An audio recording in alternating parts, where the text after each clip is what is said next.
Video বানানোর জন্য মানুষ কতদূর পর্যন্ত যেতে পারে তারই জ্বলন্ত প্রমাণ উঠে এলো হাতের সামনে। পুরীর একটি বহুতলের ছাদের কার্নিস থেকে একটি মেয়ে ঝুলছে, আর তাকে ধরে রয়েছেন এক যুবক। সোশ্যাল মিডিয়ায় ভাইরাল হয়েছে এই ভিডিও। তবে এভাবে ভিডিও করতে গিয়ে মৃত্যু পর্যন্ত হতে পারে, এ নিয়ে সমাজ মাধ্যমে সমালোচনায় ঝড় উঠেছে। এই ঘটনাকে বোকামি বলে উল্লেখ করেছেন নেটিজেনরা। তাদের বিরুদ্ধে কঠোর ব্যবস্থা নেওয়ার দাবি উঠছে। রিলসের কারণে সব, এটা বোকামির চরম। তারা নিশ্চয়ই নিরাপত্তা যত্ন সম্পর্কে কখনো পড়েনি। ভিডিওতে দেখা যায় ভবনের প্রান্তে উপর হয়ে শুয়ে আছে এক তরুণ। ভিডিওতে দেখা যায় মেয়েটি বিল্ডিং থেকে নেমে আসছে এবং ছেলেটির কবজি ধরে রয়েছে, যা ভিডিওতে গ্রিপ স্ট্রেংথ চেক বলে মনে করা হচ্ছে।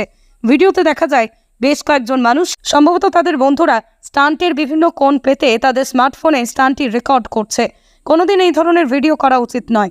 19শে জুন ভিডিওটি শেয়ার করার পর থেকে সোশ্যাল মিডিয়ায় বেশ সাড়া ফেলেছে ভিডিওটি। অনেকেই ভিডিওতে কমেন্টও করে ফেলেছেন। এই ভিডিও দেখে নেটিজেনরা কিভাবে প্রতিক্রিয়া জানিয়েছেন শুনুন। এক ব্যক্তি পুনে পুলিশকে ট্যাগ করে কিশোরদের বিরুদ্ধে ব্যবস্থা নেওয়ার অনুরোধ করেছিলেন। পুনে পুলিশ, দয়া করে ব্যবস্থা নিন, আপনাকে ধন্যবাদ।